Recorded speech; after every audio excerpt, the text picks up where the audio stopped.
Do not disturb. I feel like I've hit that point where I'm having to think about space again. Like I had to clear off space on my laptop, which like is a pain as it is. And then now I'm thinking about what I'm syncing to the Synology and feeling like it's starting to fill up and it could get to the point where it doesn't have more free space. And so I need to go through and I definitely have some duplicate files and stuff. So I need to go through and clear all that out. And I can probably clear up maybe a couple of terabytes that way or something. A couple of terabytes of duplicate files. Damn. Well, I just haven't thought about it. I've synced things over time and like all of our old projects, I feel like I probably don't really need to be keeping like all of the like raw A-roll. Like when are we going to go back and use that? And so I can clear up quite a bit of space that way. For sure. I'm curious now. I'm trying to remember what kind of drives I have in mine, but that I don't want to lose thread on this thought first. I think that the reason my other headphones sound louder is because they actually like seal in better. They have better encapsulation around my ears. You need to get like some tape or something and maybe like secure those to your ears better? Would that help? No. I want to get these off my head as soon as possible. No, I'm just saying that, we talked about your headphones and how you have your volume set higher, even though they have higher impedance than the Bear Dynamics that I use. And I'm wondering if it has to do with the sealing around the ear. It could. And that head connection. I see how you've twisted this so that your headphones are the superior headphones in this comparison. No. you would never. The accusations. I'm trying to, waste time so that I can connect to my Synology and find out how many drives that I have. Also, I still haven't opened up the show notes. It's funny that's how you do that. Because I feel like a lot of times I go and just search like, when did I buy hard drives on B&H? That's probably what I have in my Synology. Yeah, but the drives that I have in my Synology aren't necessarily all from one massive drive purchase. That's true. I think that is your file management on the Synology better or worse than your file management on your desktop? I would say it's better than that. I've got a system on the Synology, but what I need to do, like I feel like I need to take a day to clean up the Synology because I have a sync folder that it's a one-way sync from my computer to the Synology, and that was like one of the big things I was excited about when I got the Synology. It's like now I have this magic hole I can drop things in and they go onto my massive storage array, and that's great. But the thing is now I have organization on the Synology, but I also have a bunch of stuff that's just in that folder on the Synology, and I need to take some time and go in and move things from that folder to the other locations. Dan, you say that you're having to think about storage, and you just want to not have to think about it. Like, yeah, there is a point where you can have enough storage to not think about it, but I think that the true answer is you can never not think about the storage. Or else you'll get into a situation where you have to think about it because you weren't thinking about it before. It's true. It's all about good stewardship of the space the good Lord has given you. I'm just really thinking now, maybe what I need to do is get an 8-bay Synology, and then I can take all of my existing drives, buy like a couple more 16s or something, and I would have so much more growing room. It'd be great. I mean, I'm not opposed to it. I'm now opening the third link in LastPass trying to remember how to get to the stupid Quick Connect. It's like quickconnect.2, and then you have a code that you have to put in there, and then you use your username and password. Right. I am now at the point where I'm entering my password. This is very good radio. Yes, it is. That's good that we haven't actually started yet. Yep. Let me go to Storage Manager here. Is that right? Storage Manager? Yeah, that's right. I have 3 drives. I thought I had a 5-drive Synology. Well, I think maybe you do. You just don't have them all populated. Well, this just says 4. Maybe I only bought a 4 maybe. and not a 5. That's right, because it was like super cheap or something. So I only have the 3 drives. Here, I was thinking I had 4 drives. I have a 12 and then 2 20s. Yeah. But if I add another 20, it's like an outsized increase. And it'll push me from 20 available terabytes to 40 available terabytes. Sorry, 20 total. I only have 9.2 free. It's not enough. I know. I need to get another 20 terabyte drive. What is your total available space right now? 20? 20.4. Yeah. Mine's like 29, maybe something like that, with 2 16s and 2 8s. Daniel, no. And you only have 2 free? Yep. It's getting full. Okay. I know that I take more pictures than you, and I guarantee I take more video than you. But do you save it all? I save everything. There is no way that you have 27 terabytes of actual stuff. Yeah. No, I agree. I've got some duplicate things in there that I need to clear out. I definitely agree with that. If I had to wager, I think you could probably clear out 10 terabytes. I guess I'll have to report back. It would be funny if it was that much. It may be quite a bit. I think it's possible. That's. I mean, like, I have duplicates of my photo library, and there's some things that I've backed up too many times. Like, I know for sure that of the 10 terabytes of stuff that I have, I can clear out 2 pretty easily, and I could probably clear out more than that if I needed to get it down into like the 7 range. There's no way that you have more data than I do. I honestly wouldn't be surprised if I could clear out a terabyte of space from this podcast. Actually, you know what? I forgot about the podcast. I don't know how much 3D printing takes up. No, 3D printing's not much. Okay. The podcast is probably a good chunk. Yeah. It's at least a terabyte minimum. You could probably just throw all that stuff away. Well, again, like I have multiple copies of a lot of the stuff just because of how my backup system works. And so I realized, though, that I can actually go in and filter out certain file types and like even do it by file name. And so with the podcast stuff, I name things in a certain way to where I think I could set up some filters and have it not sync like some of my intermediate files that I use. Oh, there you go. That would save quite a bit. You could use, there's an app that I've used in the past called Gemini that will find like duplicates and stuff, and you can just point it at the Synology and have it grind on that for a while. There you go. That would take a long while. Yeah, but with your 27 terabytes, it's so much, Daniel. It is a lot. Ridiculous. Start the podcast.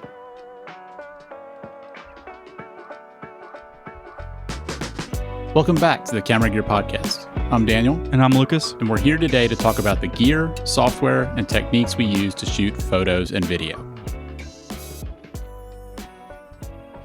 Boy, Daniel, as a listener to this podcast, I can't wait until we talk about that Fuji event. It's coming. Yep. It's already happened. It's already happened. Why are they talking about it? Gonna have to wait till next week. Just gonna have to wait. I don't even think it's next week. No, it would be next. It would be next week. Yeah. One more week. Yeah. Woo. Yep. It is for us. It is 2 days from now. I won't be able to contain myself. Yeah. I mean, you already can't. Really. You wanted to talk about it today. Yeah, let's go. Let's do it. Fuji Rumors has the press release already. See, because somehow we just jump the shark. No, jump the camera shark. No. Anyways, we're in Texas. We could jump the gun. Jump the camera gun. Yep. Okay, let's talk about your new V-mount battery. I think we should talk about your new V-mount battery instead. Okay, fine. So I finally purchased a V-mount battery. Yeah, it's a big change for you. I know, right? It's a small rig, 99 SE. Yep. They have a few different sizes of this one. It was a little confusing at first because if you're buying a 100 watt hour small rig V-mount battery, you can get the 99 SE, the 99 Pro, and the 99 Classic Edition or something. Regular, yeah. And what it is that the regular edition is just the old version. Yeah. And it doesn't have some of the like power management features of the newer ones. And so the 99 Pro has a higher wattage input, so you can charge it at 100 watts versus 65 watts for the SE. I think it may be able to output a higher amperage too. For some reason, I think that it can. I could be wrong on that, though. I think you're right, but I'm not going to. For some reason, I think it's like 14 amps versus 10 amps, something like that. So I think that the SE can do 14 amps. Maybe no, it can do 10 amps. Maybe that's right. Yeah. Anyways, so I bought the cheaper 100 watt one. Yeah. I mean, it seemed like for what you needed it for, it's going to be more than sufficient. Yeah. Skipped right over the 50 watt. Mm-hmm. It doesn't seem like it can run I haven't tested it, but it's not going to be able to run my light at full power. Yeah, it just doesn't have enough wattage, basically. Right, because my light is 150 watts, and so it could run at some small percentage or whatever, but it is neat to have that as an option. That was one of the reasons I wanted to get a V-mount. But the main thing that I'm doing here is it's replaced all of the NPF mounts in my rig, which using NPF mounts in a camera rig kind of has never really worked. Yeah. Like, What problems do you feel like you had? I have had it set up where I had like a small HD type, a small HD, yeah, the monitor, and then I had the camera, and I've tried running the monitor and the camera off of the camera off the dummy battery, and then connecting the monitor in by using a dummy plate or whatever. And the monitor is usually NPF, and so you just use like an NPF dummy plate, that sort of thing, and then feed it off a single NPF battery, and it just, you get to 50%, and sometimes it dies. Sometimes it lasts a really long time, and mostly they just seem unreliable. Yeah. Yeah, it feels like those NPF batteries are really hit or miss, and it's really frustrating that you don't, like, I've seen some NPF batteries that have a charge meter on them, but most of them don't, and so you have no idea like what percentage the battery's at, and sometimes that's annoying. And yeah, I feel like I've had problems with them too. And it seems like you can run them at a lot of different amperages, and you have to be real careful about like how much your NPF battery can output versus what you're asking of it. And something like the small HD isn't necessarily gonna have the same power draw as something like a Ninja, but they both run off NPF batteries. And what I found is even just the concept of putting the NPF battery on a separate plate and trying to power the Ninja from that plate, even though it's the same battery, it's just, it'll eventually like overvolt or overamp the NPF, and then the NPF will just stop. It kind of seems working like until you recharge it. NPF's voltage is pretty low, and so a lot of accessories, it seems like, kind of run it at the limit to where there's not a lot of there's not a lot of margin for things like cable runs and stuff like that.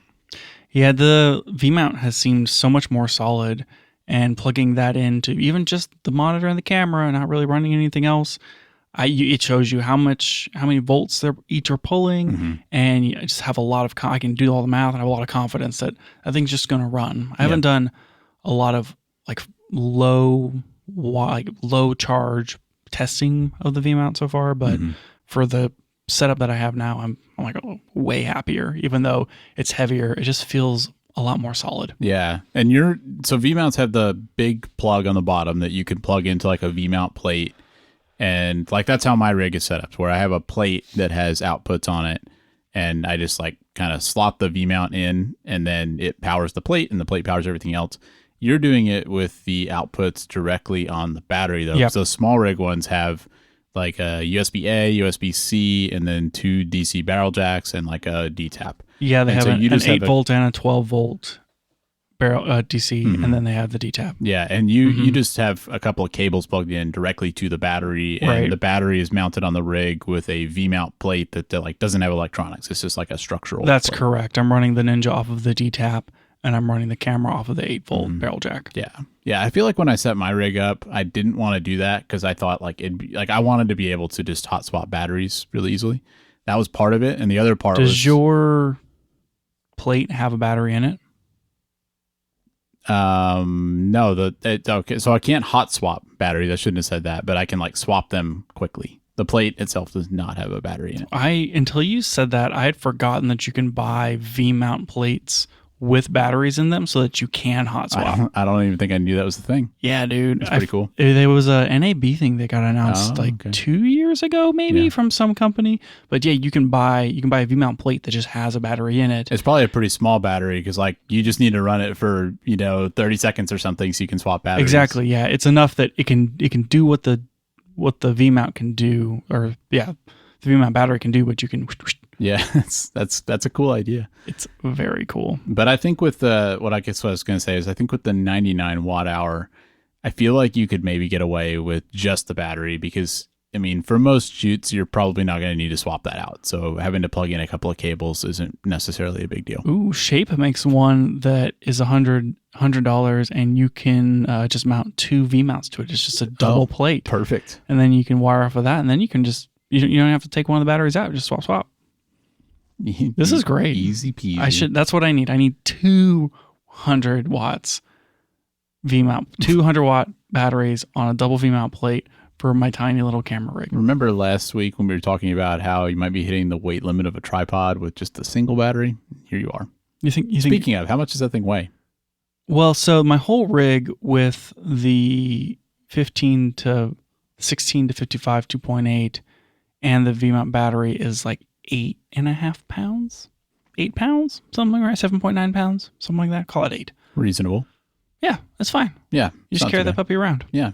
I set it all up so that I have one of my custom modes has HDMI trigger turned on, and then I have my handle that feeds into the remote on the remote capture on the X-H2S, so I can press the button on the top handle to start and stop record. Sure. That will then trigger the HDMI, which will trigger the Ninja. So I have one of my custom profiles set up so that it just records ProRes whenever to the Ninja whenever I hit record. Oh, that's cool. So like the camera triggers the Ninja to record. Yep. Yeah, exactly. Yeah, And so if I'm on C3, I'm recording to the Ninja. Change it to C4, I'm recording to the camera. Pretty cool. Easy peasy. Convenient to have that. Because that was part of your motivation. Like that's kind of, I don't know if that's necessarily like the only reason you got the V-mount battery, but that was part of it, was that you wanted to be able to run the Ninja because you wanted to mess with raw workflows. Yeah, exactly. And I think that I'm going to probably for our next shoot run other things off of the V-mount, such as the Zoom audio recorder. I did put lithium batteries in that Zoom recorder, but I haven't run tested it. I know that the Zoom H4N with alkaline batteries, you run it for 30 minutes and it's like 1 bar. Yeah, and then it was terrible. Yeah, and then you like turn it back on and off again, and then it tells you you're at 3 bars again. It was, I never felt good about how much battery I had on that, and so I was always bypassing the battery and using just like a 20,000 milliamp hour like phone charger battery to essentially run that thing. And the new, what do we have now? The Essential H4 Essential. Yeah, that thing will charge via USB-C, and so I could just like take a 10-foot USB-C cord and toss it over there and connect it into the V-mount and be good. Well, and I'm still thinking, like, we kind of started down this road of thinking, like, what can we do to streamline our setups? And that'll probably be an interesting topic once we really dig into it. But, I mean, I'm kind of wondering, why not just get a longer mic cable, like a longer XLR, and have that Zoom, like, if not mounted on your rig, like, clamped to the tripod or something, because then you can stand in one spot and you can monitor that audio as well as the camera.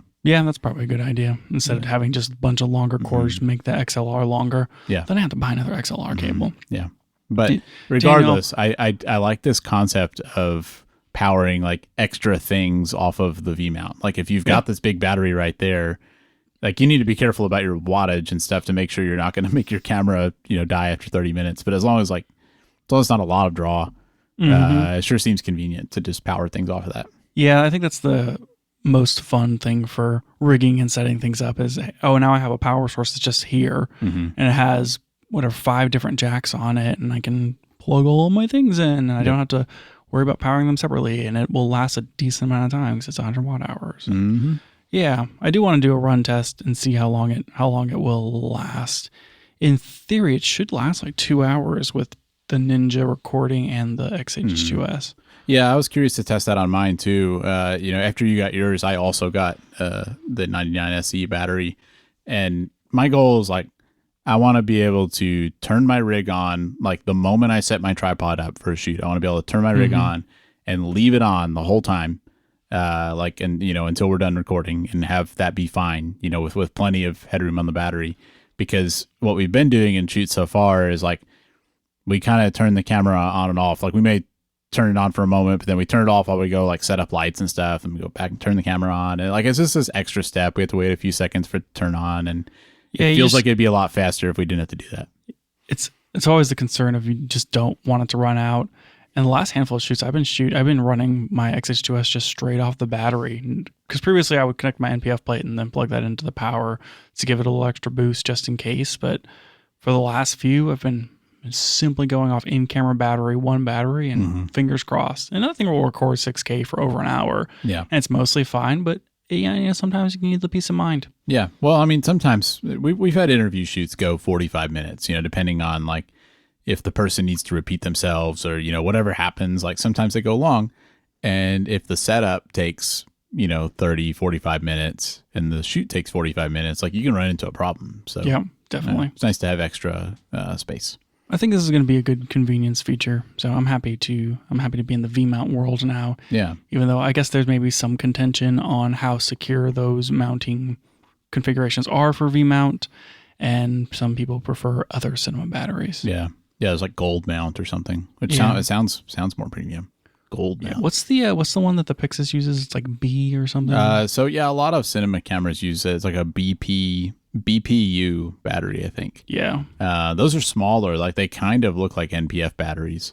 But Mm, for the Pixis, you can get a V mount adapter for it. So right, you can. I've seen where some people put a plate on the back of the Pixis to where they have one of those BPU batteries attached to the camera, but then they also have a V mount plate powering it externally.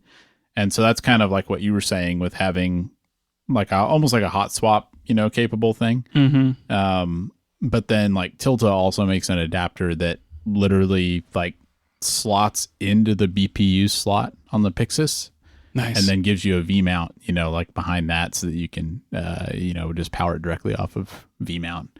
And I know those Ursas we use for broadcast stuff have like an optional V mount add on. So, it's obviously a common thing for cinema cameras.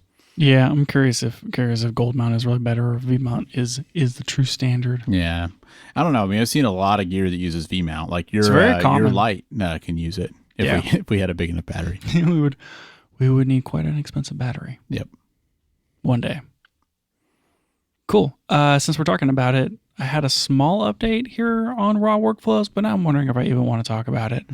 I have been doing a little bit of shooting in RAW and messing with that somewhat. And I think it was last week or the week before I had mentioned, there's a bunch of different ways that you can handle these RAW workflows and et cetera, et cetera.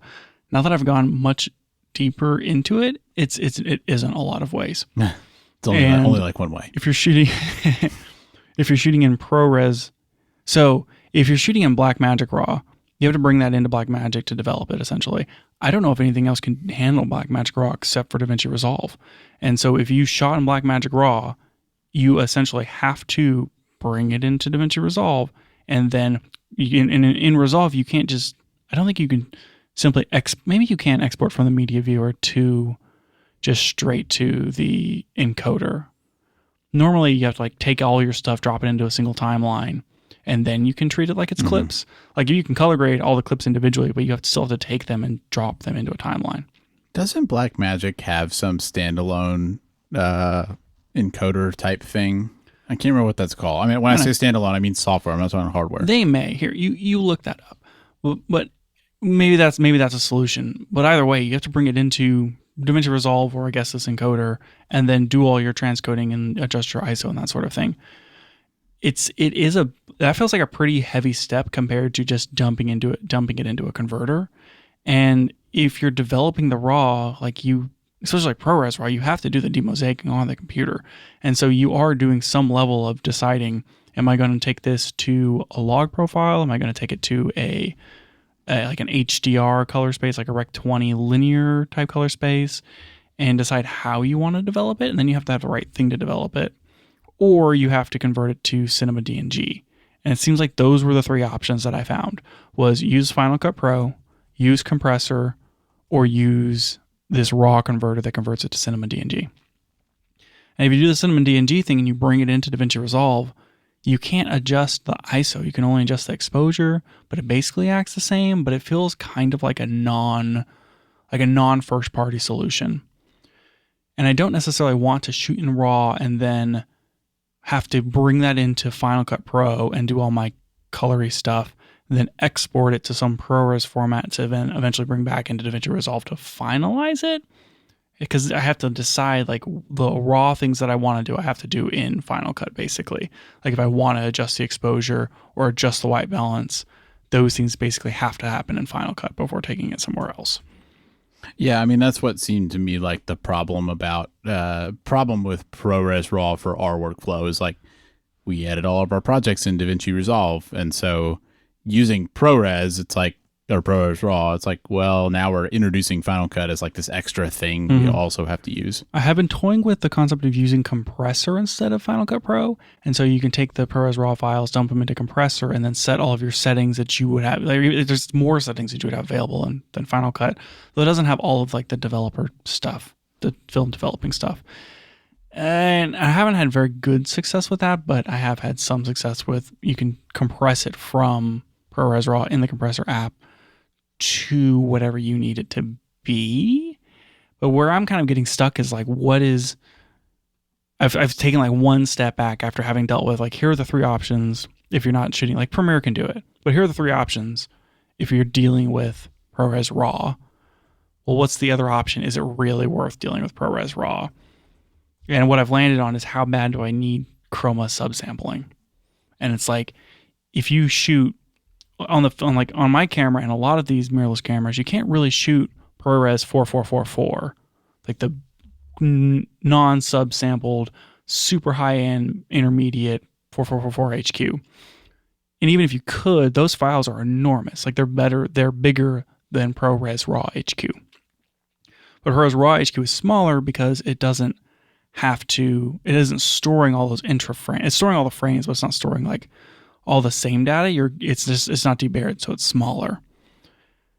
So like that to me seems to be the advantage. You would shoot in RAW HQ if you needed to ultimately have ProRes 4444 or that really high intermediate, and then you would make like a fine adjustment if you had to, and then export it into a ProRes intermediate. And it seems like for us and what we shoot, we would probably see just as much benefit shooting in ProRes rather than ProRes RAW. Yeah. And we could bring that straight into Blackmagic. And so now I'm wondering, maybe I should just be a ProRes guy. Yeah. That was a really long monologue to get to. What if we just shot in ProRes?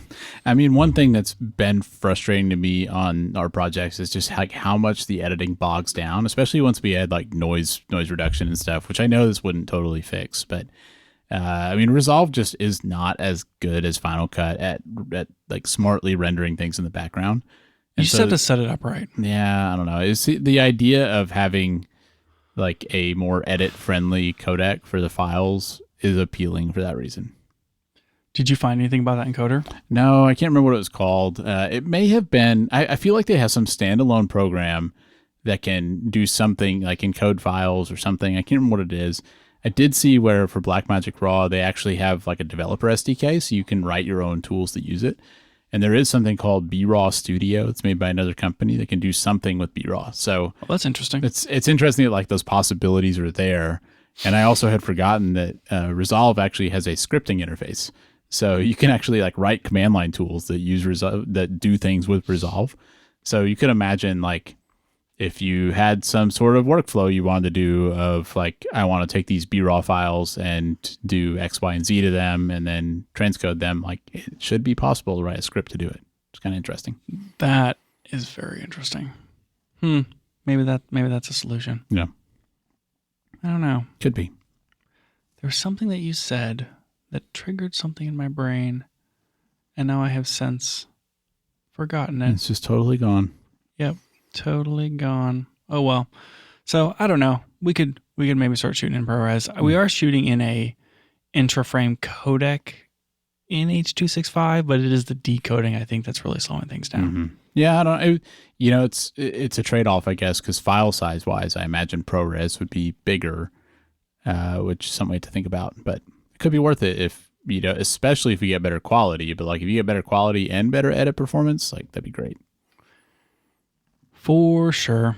So I guess more to come on this on this ProRes related journey. I now remember what I was going to tell you. Atomos and Apple co-developed ProRes RAW. Interesting. ProRes is an Apple thing and developed by Apple, but it was Atomos who partnered with them to make it, which is why it's a predominant feature on the Atomos products as far as how you would record RAW externally. And there is some theories out there that the reason why you don't have ProRes RAW, but you have every other ProRes codec in DaVinci Resolve, is not necessarily due to Apple trying to keep people out of, move people from DaVinci Resolve into Final Cut Pro, but rather more Atomos wanting people to buy Ninjas instead of Blackmagic Video Assists. Well, it kind of makes sense. I mean, that's probably it's a total theory and that sort of thing, but yeah, I don't know. Maybe we have to wait for the Atomos patents on ProRes RAW to run out before we actually start seeing that. I feel like you kind of went down this RAW workflow, sort of like because I have been talking about the Pixis and you wanted to see, how bad is this going to be? Like, is this reasonable? I guess the question I have is, one question we could ask is like, well, what's the verdict? Like, is the Pixis too complicated to deal with? I'm going to avoid that question for now and instead ask, like, do you think that you've learned, like, I mean, our cameras can shoot ProRes and can shoot RAW. Based on what you've learned, do you think that those things make sense like even when you do have the option of the H.265 codec. And I think you kind of answered it when you said that, maybe we should shoot in ProRes.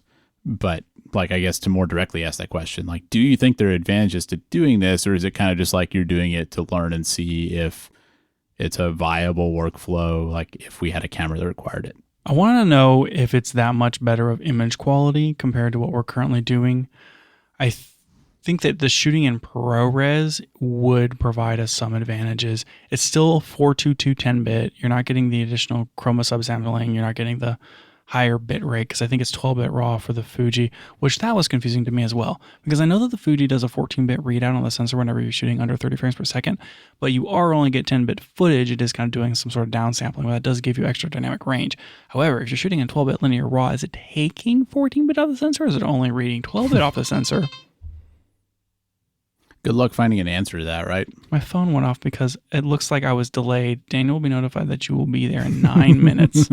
That's super funny. I did a check into Daniel's house, and I picked a place that wasn't his house, and now he's getting an alert that I'm never going to show up because I probably died somewhere on the road. Anyway, like, is the 12-bit RAW worse dynamic range than the 14-bit readout to ProRes? Yeah. I mean, it should be possible to test that. Like, you'd have to find the right scene.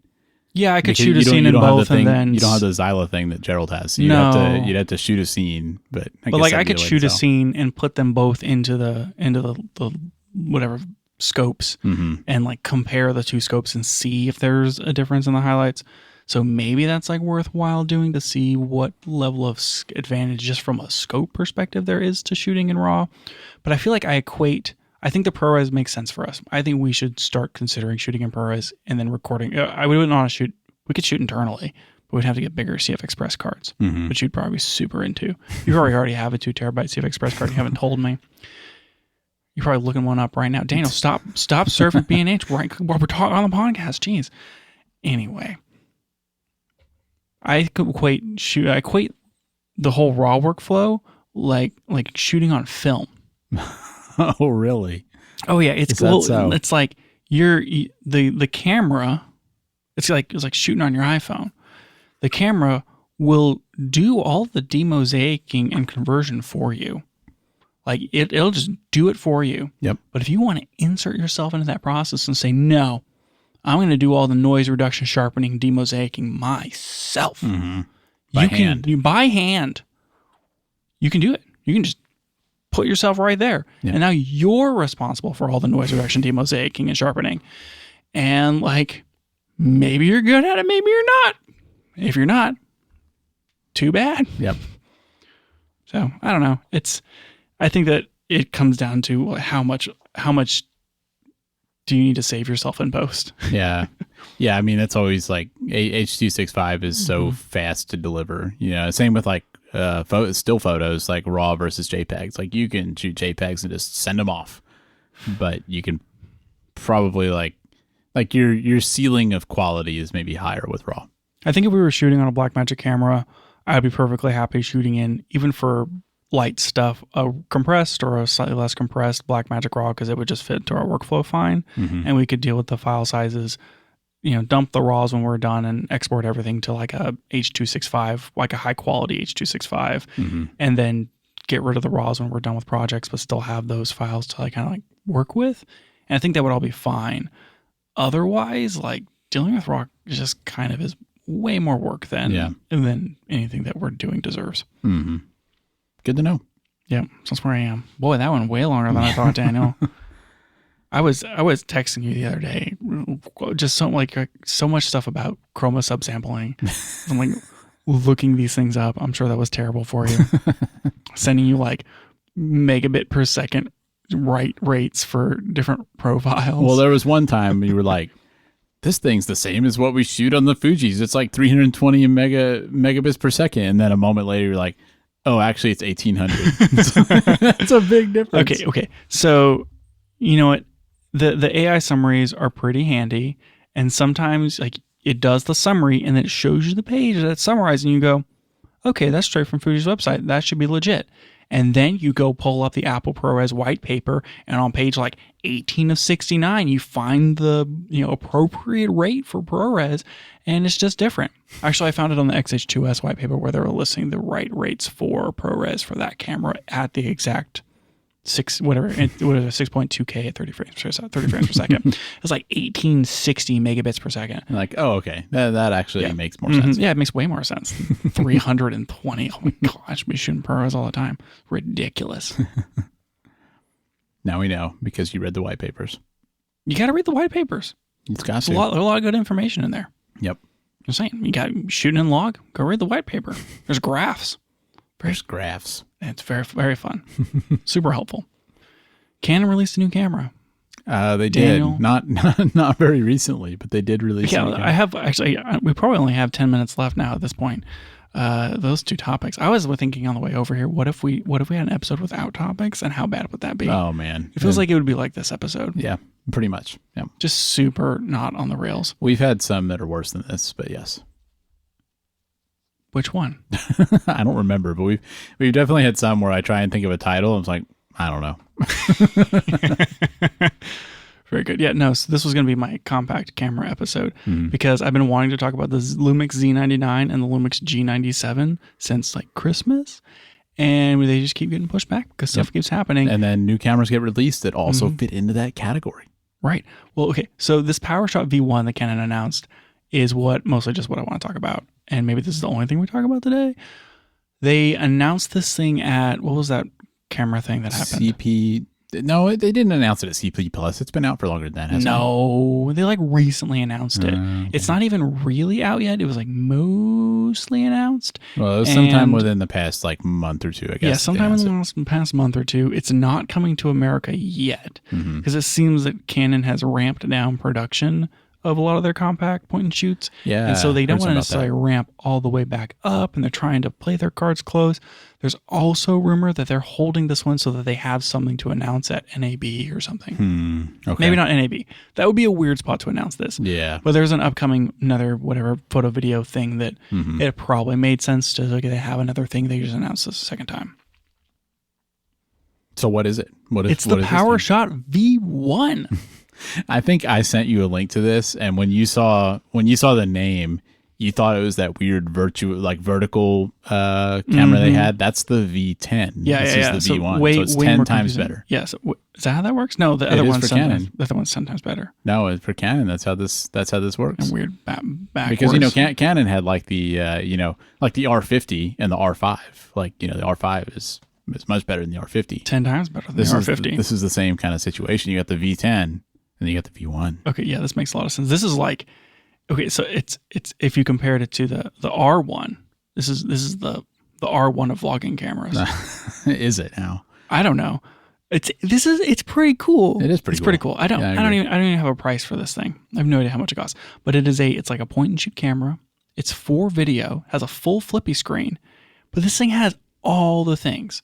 It has the lens on it is the equivalent of a 16 to 50, 2.8 to 4.5. Yeah, like a pretty normal kit lens type situation. Like a decent little lens.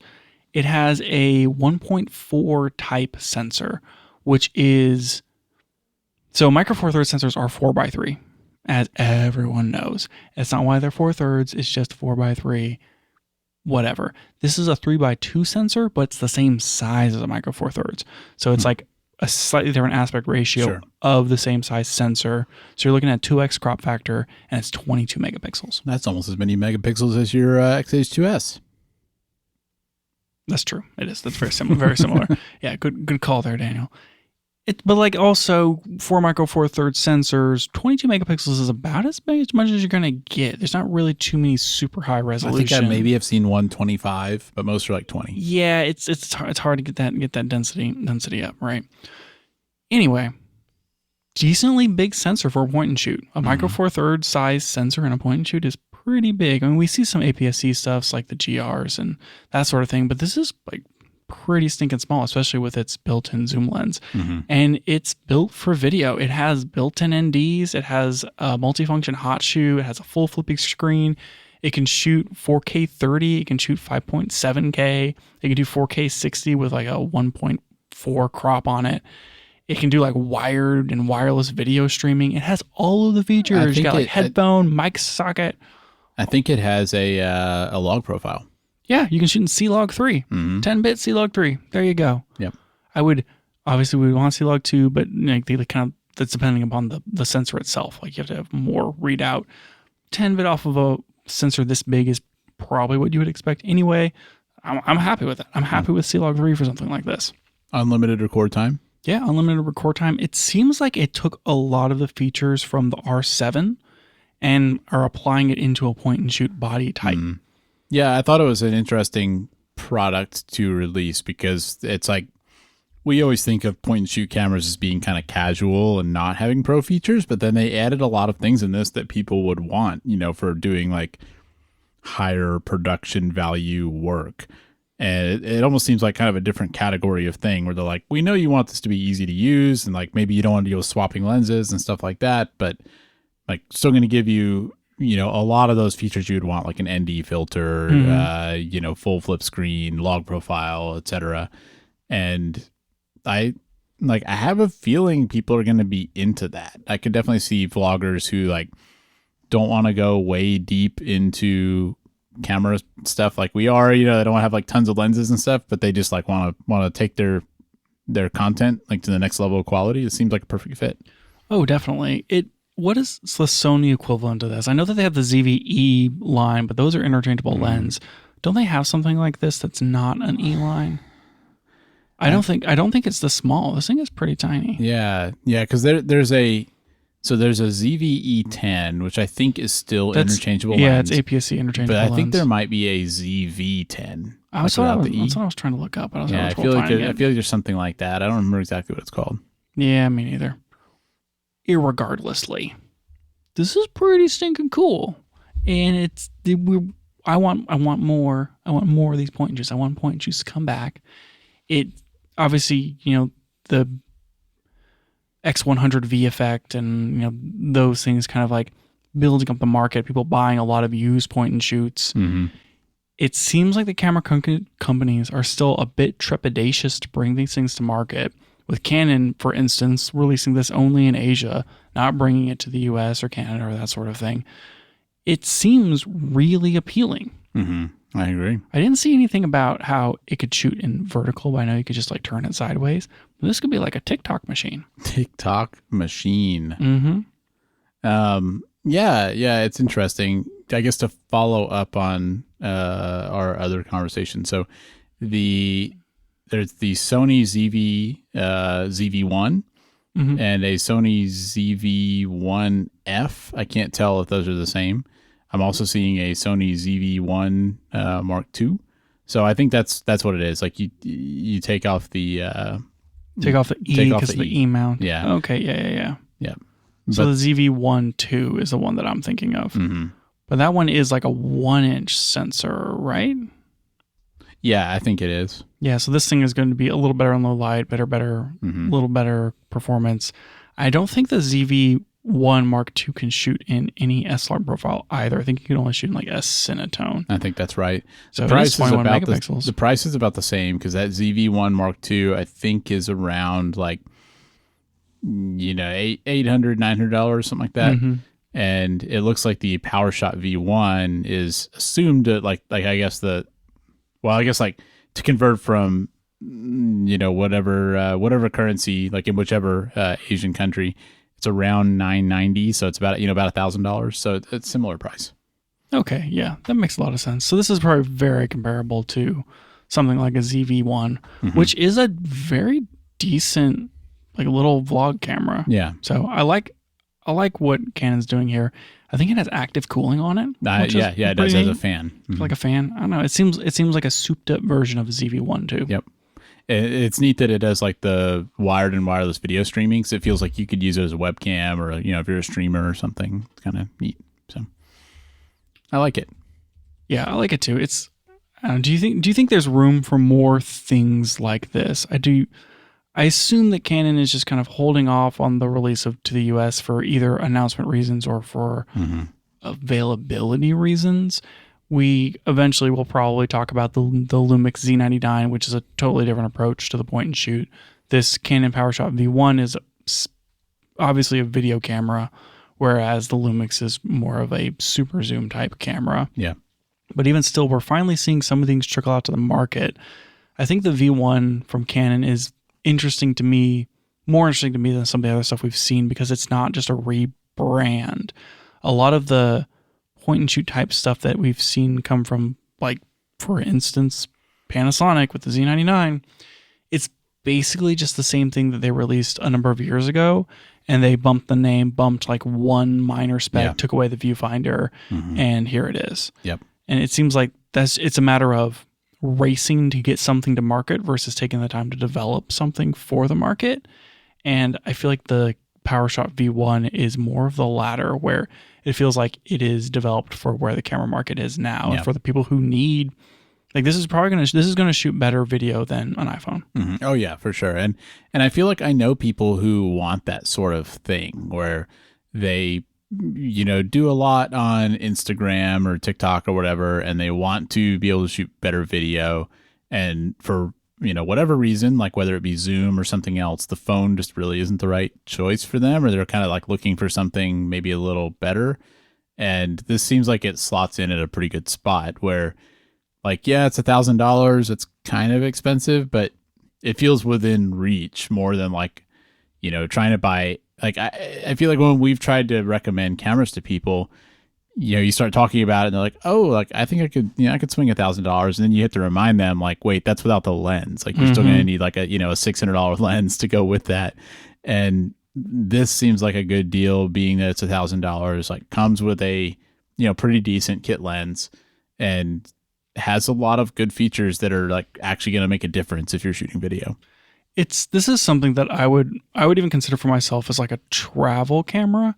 I think that the lens aperture and range is like decent enough. Boy, it's annoying for me whenever they list the focal length in equivalents, but they list the aperture as actual. Yeah. And yeah, because Micro Four Thirds, you basically have to multiply all those by 2x. Right. Yes. This is like an f4 to f whatever 8 or something. Anyways, regardless, something like this that is, I mean, you look at it and it has all the modes. I mean, most point and shoots are just point and shoot, right? They have a few different modes you can do, maybe a few different color profiles. This thing has like program, shutter speed priority, aperture priority, manual, 3 custom modes, a scene. Like, it has all of the normal settings that you would expect to get off something like an R50 or an R100.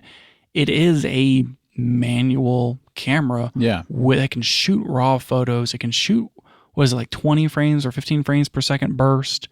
It has a acceptable zoom range that's very much like a wide, 16 wide. That's full frame equivalent at 16. So like decently wide to relatively okay telephotos, like a good enough range and really good video chops. It's so interesting that it can satisfy a lot of the things that someone might want a $500 to $1,500 mirrorless camera for video for, but in like an all-in-one package. Yep. I didn't think you'd be interested in something that's for yourself. I don't know. I mean, I'm always curious about it. You're cool, always shopping. Carry around camera. I mean, this one seems very fun. It's interesting to me for the same reason that I want a ZV-E1 in white. Yep. Except I want the ZV-E1 because it has the A7S III sensor in it, and it would be super duper good in low light. And it's like, did you join it with a what camera? And it's white. I feel like I would take that same money and I would buy a Sigma BF and just be that guy, walking around with my my aluminum block of camera. When you would pocket the extra, what is $1,000 or something? The ZV-E1 is expensive. No, it's $2,200, isn't it? It's about the same price as the BF. It is the same price.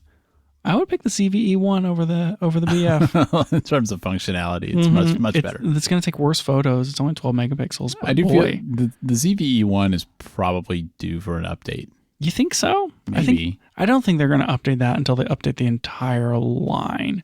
Because the Sony A7 V will probably be this year. By the way, why haven't we seen that yet? Kind of surprised, honestly. And it's coming. Normally, you see the R version first. Like, usually they come out with the R version well ahead. I think that they came out with the A7R5 before the A7S III. Yeah. But like you said, Is that right? you said you get the R version first. I agree, but the A7R5 has been out for a year. I'm saying, where's the A7 V? Maybe I was thinking of the 4. No, well, the A7R5 has been out for like 2 or 3 years. Yeah, and so where's the A7 V? We don't have it. Oh, yeah. No, because the A7 IV came out after that. Yeah. Wasn't it the A7R5 and then the A7 IV? Maybe so. Was that the order? Those of numbers things? get confusing, man. You know what?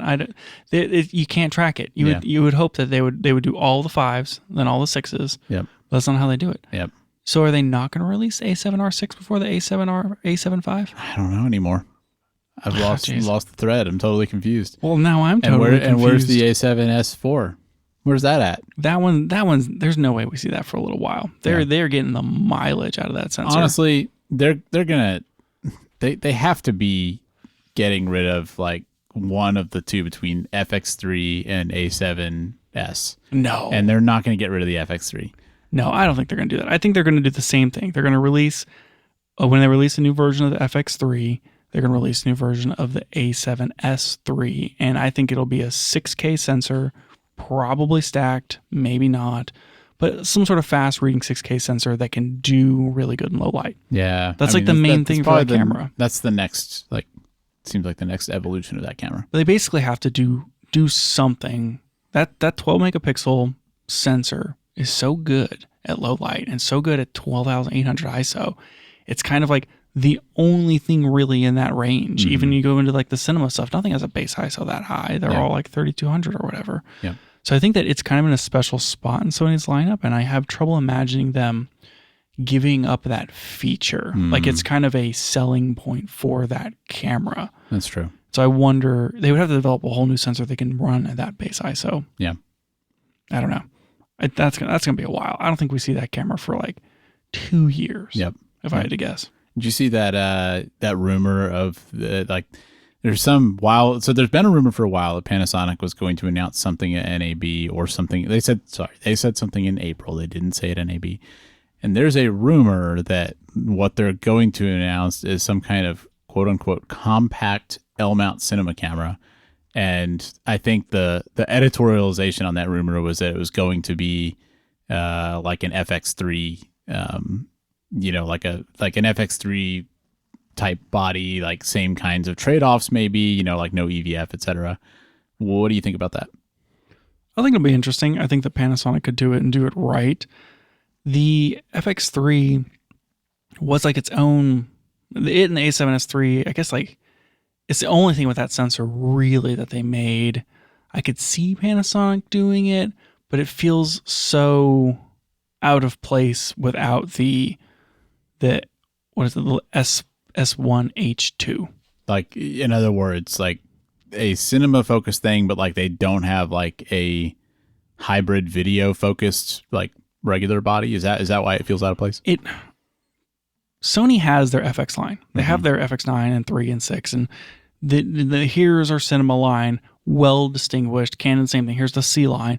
Panasonic doesn't have a video line. They haven't made video cameras since like the aughts. It's just they just aren't really doing that, and it's not. It would feel weird that everyone's just waiting for this S1H Mark II, and then they come out and say, actually, here's a cinema, like a compact cinema camera. It would be super, super cool, and they could say it's a part of our cinema line, and this is the only thing in that line. And now we're just still asking, well, are you making an S1H Mark II, or is this the video camera that I should buy, or should I still be waiting for the hybrid mirrorless camera? And then they'll say like, can't talk about feature. We have a lot of products in our roadmap. A lot of products in a roadmap. Yep. I mean, like, it would make sense. You could still justify the S1H Mark II as the problem, because you could say you need a hybrid mirrorless video camera, a hybrid mirrorless camera that can shoot photo and video, has a viewfinder, and is also like ready to go. That's just a totally different product than a compact video focused something like an FX3. And so it's like, this could be the cool thing, and it could be really, really neat and satisfy all the video people. But I don't think it answers the question on where the heck is S1H Mark II. Yeah, you're pretty much right. I think because when I thought about that description, I thought it could be like an FX3, it could be like a Pixis, or it could be like a C80. Like all three of those styles of camera could classify as a compact cinema camera. But I agree with you where it's like, S1H Mark II still feels like this conspicuous missing thing, like in that equation. Yeah, I guess the confusing thing here and the reason to compare the FX3 is because the rumors are like, maybe like an FX3. But you're right. If you're purely going off of compact cinema camera, it can be literally anything. Mm-hmm. A Pixis is a compact cinema camera. Yeah. And like, honestly, I think that's more likely from them because they have made box versions of their cameras in the past. So I don't know. That would be super interesting. I would be more interested in that than something that's shaped like an FX3. Yeah. Yeah. That's kind of how I am. Like, I feel like the FX3 it has a pretty strong following, but I'm not super into the form factor, honestly. Yeah. Like, I get that it's small, but I think that people like it because of the price more than the form factor. And I don't know. It's just, if I'm getting something that's video focused, I feel like I'm losing a little, like I'm willing to give up a little bit on the form factor in terms of like, I don't care as much about being able to hold it, like a regular little camera. I don't know. I wish there was more to this rumor to substantiate the sensor. There's just kind of some general talk about like maybe it's a fast 24 megapixel sensor, something that's stacked, but I don't like there's the Z6, which has a partially stacked sensor. And then other than that in the full frame world, I can't think of any sub 30 megapixel stacked sensor. Like Fuji has one, but that's APS-C. And it's a different color array, but I'm sure you could put bare on it instead of X-trans. I don't know. Like, I don't know what this sensor would be. I mean, we saw Panasonic use the old Ronin sensor. They're not making their own stuff. They're sourcing something from the Sony's fab. Yep. I don't know. I think the sensor stuff seemed like a lot of supposition to me. I couldn't really tell if that was like information they got from somebody or if it was just like, what if it used this? And, maybe guessing on what they want rather than what they're actually going to do. Yeah.